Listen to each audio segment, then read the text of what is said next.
Ran Black, y'all know what it is. Where are you from? Born and raised in San Diego, California. Southeast San Diego to be exact. I was raised in the part of San Diego called Little Africa. 1026 Elwood Street. So each block is different from the next here, the economy. So that's like maybe one of the problems. If you're not from here, you wouldn't really understand it, because you have to understand so many different type of people, and there's so many different type of attitudes, and so many different type of everyone's got their own outcome from block to block. It ain't like other cities where there's something happening and everybody gets behind it. No. Here something's happening, maybe you and your friends are behind it, and the fools 2 blocks over are like fuck their shit, and then the people 2 blocks over are like fuck your shit and fuck their shit. Yeah, and that's just San Diego, period. Not even to talk bad about it, but y'all know what that is, though. For a long time, it's always been like that. So, How did Armory start? Where'd that come from? Armory really belongs to my man Stephen Flex and his cohorts. That's my DJ, actually. My DJ from LPSD. Big shout out. That was him and his partner's brainchild. So, originally Armory was a record store downtown. When he originally opened it, had a few choice things, a lot of basically for DJs, and had shoes and just little choice, like they had shit that they wanted to have, like what I mean. That was the Armory, and if you wanted to find some other shit, then they would find it for you. But it was mostly for like the rare shit that you needed. The original concept, like was like, okay, you get ready to go into a battle, you come to the Armory. You're gonna need this type of needle. You might need this type of turntable. You might need this type of mixer. That was the Armory. It was gonna kind of be really exclusive type hip hop shit, but then it expanded and turned into a whole different monster. It stood for Lil Jordan, Paul Law, my DJ Stephen Flex, and my man Dareski. Rest in peace. That's what the acronym LPSD originally stood for. So we kind of all went to school to, well, not me. Dareski was already out of school, so he was a little bit older than me, and he would put all of us up on a lot of different things. My man Dareski and myself and my DJ Stephen Flex, we all played in the same marching band since the age 15. And so Stephen Flex, he already had, thousands of records and shit we never even heard of. Dude was already like a world-class DJ before I was even really, really good friends with him. He got these big-ass hands like Michael Jordan, and it barely looked like his hands are moving. He could do shit, incredible shit. He was already like real, real good. So we were already doing musical shit together, and then myself and King D and Icy Lee and Cutfather, we all went to Morris High. Also with Steve Vicious. So they got to tell you something about what was going on at that time. A lot of talented motherfuckers all in one place at one time doing the same thing, and still probably doing the same thing. Shout out and respect to all of y'all. What that song had manifested in its longevity and in its likability was also a manifestation of who we were as King Damon, Icy Lee, Stephen Flex, Ran Black. So there was a whole lot of struggle and strife and everything that came before that song. Like a whole lot of stuff. And then the people that knew just knew. Like, you know what I mean? Yeah. And then the people that didn't, they caught on, and then they started to know also. So I can't forget this. It's a lot of the homies had gigs on the radio. Straight up. I ain't even gonna fucking front. Radio was way fucking better. Like, you get out of the nice spot, and then one of your homies would be on the radio, and he'd be playing your shit. Who was doing the radio then? That's still around today. Rags, Cutfather, DJ Primetime. So, all my homies had Z90 on lock. Like, wow. 1 or 2 o'clock in the morning, we were terrorizing it. Just freestyling, cussing, trying to bleep ourselves out, like just whatever. We had free reign of the airwaves. And then I don't think people really understand the significance of that. Because then you get to LA, and then the Beat Junkies, homies has got their radio show, and then they're pumping your shit. And so there's another, how many people are in LA at that time in the morning? A few million. So you got, maybe 400,000 or 500,000 people listen to your shit at 2 in the morning down here. That's when the original Zulu Nation was going on. And at that time, San Diego was like just really, really known for being real raw and then having really talented people here. So people were coming from other states other cities and other places and coming here and not going home and enjoying the vibe. The original presence of Zulu was important because a lot of this shit that happened in this city wouldn't have happened without that original chapter of Zulu.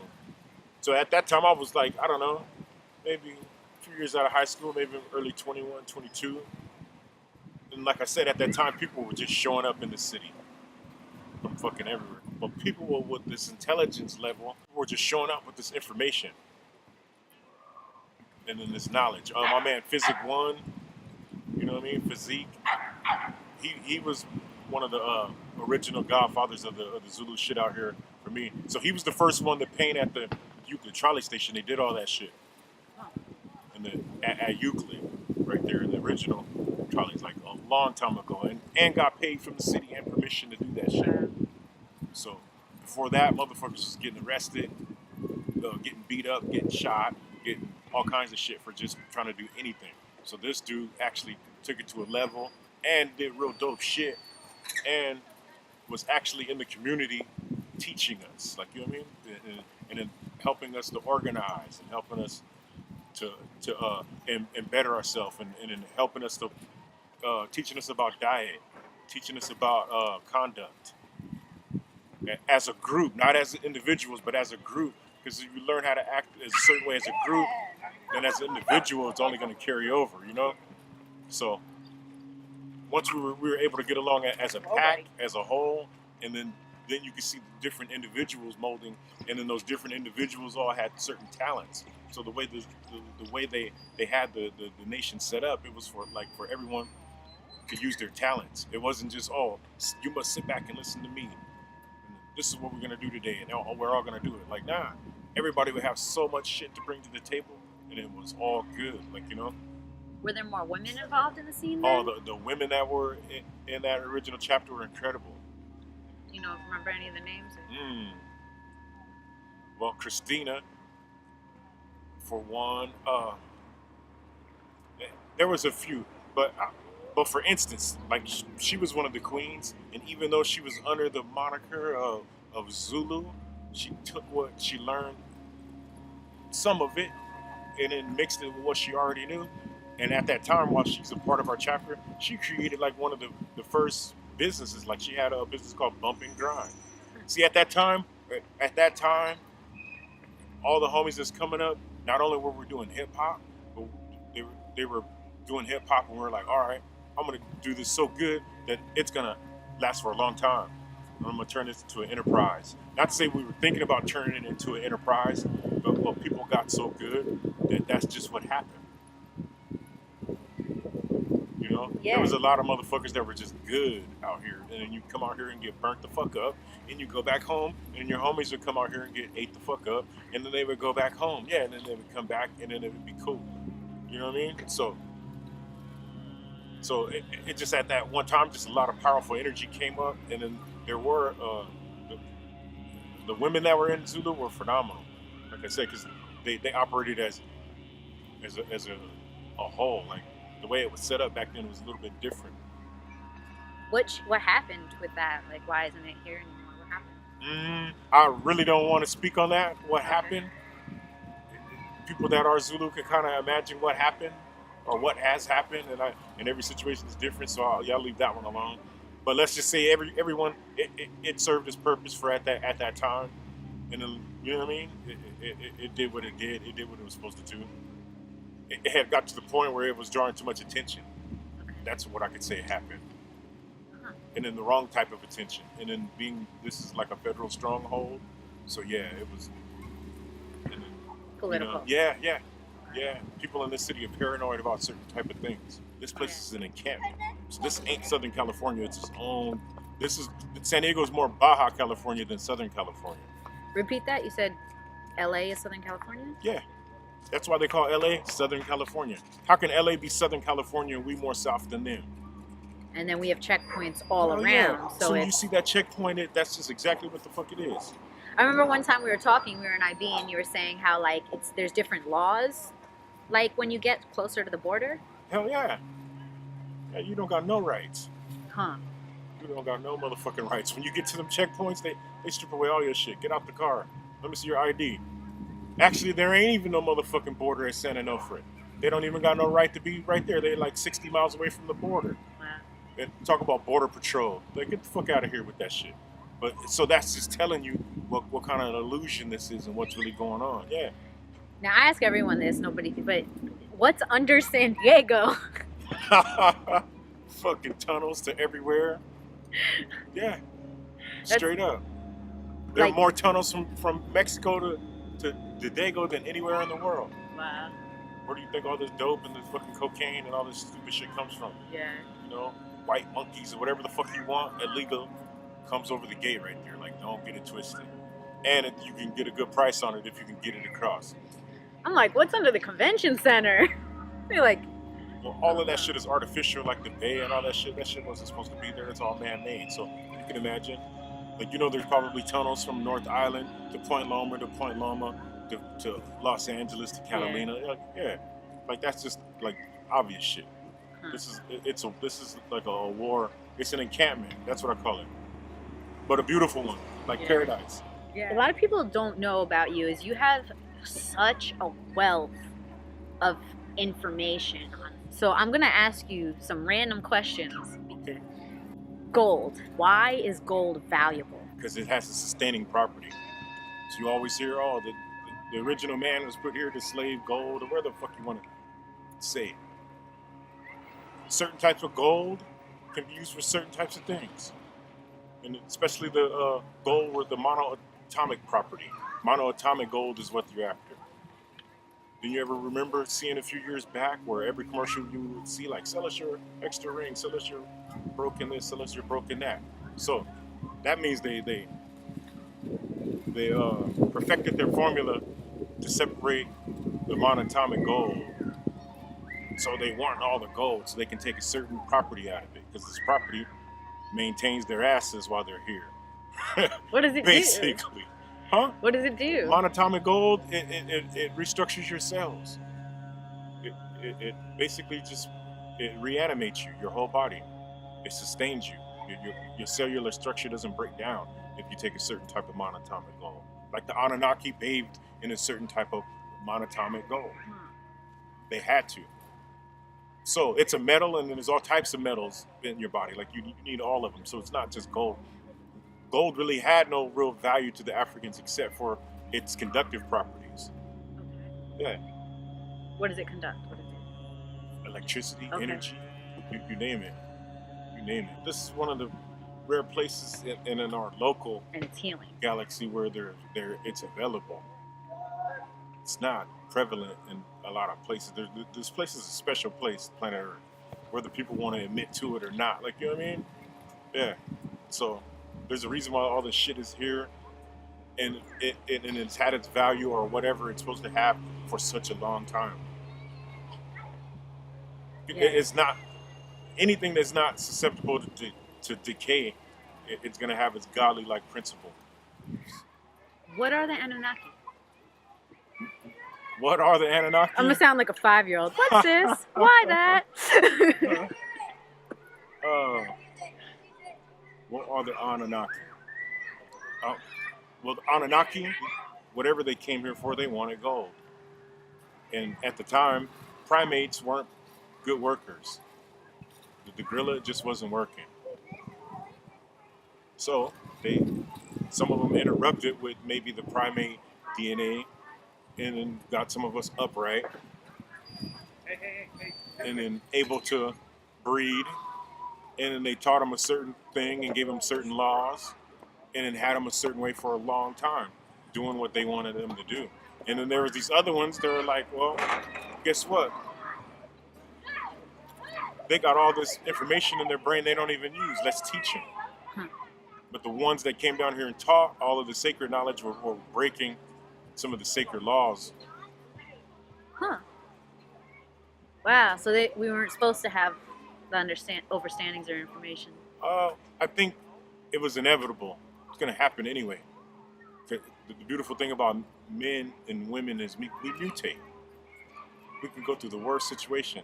You could be fucking handcuffed in a cage for 30 years and then one day find a way to break out. And then 2 years later, be back to your old self. Wow. and all the trauma gone and be stronger. Yeah. But yeah, so with that thing, really I want to leave the Annunaki shit alone because it gets real deep. Really, really deep. Pyramids. Another question I always wondered. Why are the pyramids here? What are the purpose do they serve? So there's a whole bunch of shit that you probably hear about these structures. And a lot of it may be true and a lot of it may not be true. But pyramids are not only on Earth, they're everywhere. All of these planets, there's some pyramids. Some of them were used as balancing points. Some of them were used by these other creatures that come from other places. And they set them up. Basically, this Earth is set up on an energy grid system. And then there's places on this planet where the energies just naturally boil up and they're naturally good and you can do all types of powerful shit. You can awaken your consciousness. You can regress into past lives. Some places open up wormholes certain types of the years and you can go to other fucking universes. So most of these places, there's either one or two things. There's either a pyramid or a military base. Go look all around the world. Or all these sacred spots is, or that shit is under the fucking water. Okay. So, the military controls most of them. The ones where all the wormholes and all that shit is, there's a military base. There's a few in Coronado, a couple on North Island, where every place has got a fucking military base. There's some shit, some sacred shit. They don't set up military bases on places that are just, yeah, they set up on the main energy spot and then use that energy so you can't use it.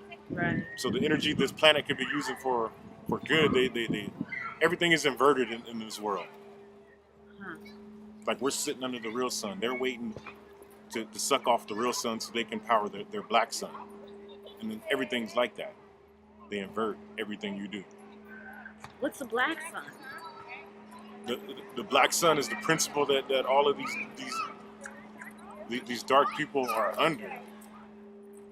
I really can't say what the whole principle is because I don't really understand it because it's evil. And then the thing about evil people is you don't ever see evil people feeding off evil people. They feed off the good people because they need us. Get what I mean? So, but it's a principle that these people that feed off the good in people and then they get a kick off of it. That's the principle that they operate under. So any good thing that you come out with, they're trying to find a way to invert it. If you came out with a way to take salt out of water from the ocean, they would come out with a way to add the poison back into it and then serve it on your tap. Yeah. Why are black people black and white people white? Melanin. What's that? Melanin. Melanin is the thing that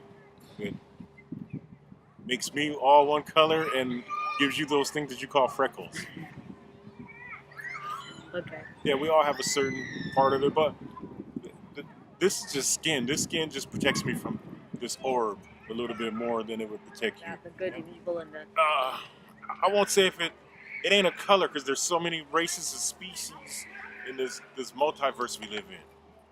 Like there's hundreds of different life forms that have visited this place alone.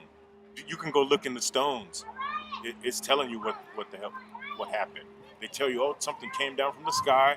It gave me this instrument, like an ankh. An ankh doesn't fucking mean life. An ankh was an instrument that they gave to these barbaric ass people in North Africa. These Africans that were attacking these people that survived Atlanta. And they're like, all right, they're learning, but then when they go to sleep, they forget everything. So they gave them an ankh. And what does an ankh do? It ankhs energy. So everything that I would tell you, if I gave you an ankh, which this ankh was specially made for you, and it was attuned just to your frequency, and I could only give this ankh to you, handing it to you from behind you, over your shoulder, and it was specially attuned for you. Nobody else could fuck with it. And then when you didn't have it, I was going to take it back and put it back in its space. Do you know they never found an ankh? They have never found any of the gods' ankhs. They found every other royal scepters, the crook, the flail. You won't find an ankh of the gods. You won't find it. Why? Because it was given to the initiate as a quickening tool. It helped them channel their understanding. Everything that I would tell you, it would sink into you once, and then it would recycle into you again. and it would double your chances of you learning the sacred laws, and then learning the Hekau, and then learning all the spells and being able to decipher what you were being told. It was a quickening tool. Huh. What would it be made out of in order to be able to channel it and have that kind of power? Well, it just has to be energized. Like, it could be made out of any type of thing that could be energized. It could be crystalline. It could be copper. Most of them were probably some type of form of gold, or maybe some type of amethyst, or any type of precious stone that could be energized, could be used. It's not so much. It was more about the way they use shapes. Their technology didn't have moving parts like how we think about technology now, where we touch something and it moves and it lights up. Their technology didn't work like that. Right. Their technology was geometric. Right. And then all the secrets of this universe and the secrets of this earth just sit away and then put away in some type of geometry. Say, what is Freemasonry? What are they? I think it's something that a lot of people that are not Freemasons spend a lot of time advertising, because Freemasons don't advertise at all. But what these people do, like I said, there's the matrix is so deep now. Everyone thinks, oh, such and such is this, such and such is Illuminati, such and such is that. Even if there was an Illuminati, the Illuminati don't give a shit about what you're doing and what you're rapping about or none of that shit. If there's an Illuminati, they're really trying to take over the world. So with Freemasonry, it has its origins in the Stoneworkers Guild. And the Stoneworkers Guild basically was set up as an apprentice program. Because during that time, the Masons were the ones building all the cathedrals and the addendums and the temple complexes and the Vatican and all these fancy churches that you go to where the Christians said, all these evil Masons, like some evil Mason built your cathedral. Yeah, he built those fancy arches. That's a Masonic secret sitting there. There's like 40 of them in that church alone that people won't even know. Like there's a whole message just sitting in that church alone. Yes, they've taken the Stoneworkers Guild, the Guild of Geometries, and then stonework, which are two very complicated things. Because you got to really realize, they say, slaves built such and such. Slaves built the Great Pyramid, for instance. We always hear that in schools, or we hear that on History Channel. And you cannot build an edifice like that with slaves. How do you teach slaves that type of geometry? And how do you teach a slave to cut a stone that perfect? How do you teach a slave anything? Except Christianity, that was easy. You know what I mean? They readily accepted that shit. But how do you teach a slave to line something up with the solstice and then the certain points and constellations? You can't teach a slave that. That's a Stoneworkers Guild. And it's an ancient craftsmanship. And it's always been the same thing as it is today, just in different form. And it has been infiltrated. Let's not be stupid about it. Just like everything has been infiltrated. Hip hop has been infiltrated. You know, like our food has been infiltrated. Our water has been infiltrated. Everything is corrupted because that's what they do. They invert everything. It's something that existed way before their dark plans existed. They just seen, men are using this to enlighten themselves. Guess what? Let's take that light away from some of them and then put a dark spin on it. Because it's easier for them to put a dark spin on something than it is for them to invent something originally. They have a very hard time being creative. Who is they? Just the forces that are that are against people being harmonious and happy in this world. You know what I mean? That are not trying to live in accordance to what the prime creator's natural laws are. You know? Okay. They're gonna study everything that is and then flip it and give it to you as a pill. Something synthetic, something that's not real. Why put so much energy into that? Like, Why? Because you have business in America. America's a corporation. First, it ain't a democracy or a republic or all this other bullshit. Home of the free, land of the brave. It ain't none of that fucking shit. It's a fucking corporation. first and foremost, yeah, and then it's for profit. So if I can keep you sick, I'm gonna fucking keep you sick. Cause guess what? You gotta buy your fucking Advil from me. Right. You gotta buy your NyQuil PM for me. You need this. Oh, you've been feeling cold. Oh, you got the chills. Buy my fucking pill. And every time it gets cold, you're gonna want to think about taking my pill. And that's America. It's gonna keep you sick so it can keep you fucking broke. And then I ain't talking about the rap music because that's just a whole different other shit. But these TV programs and then this fake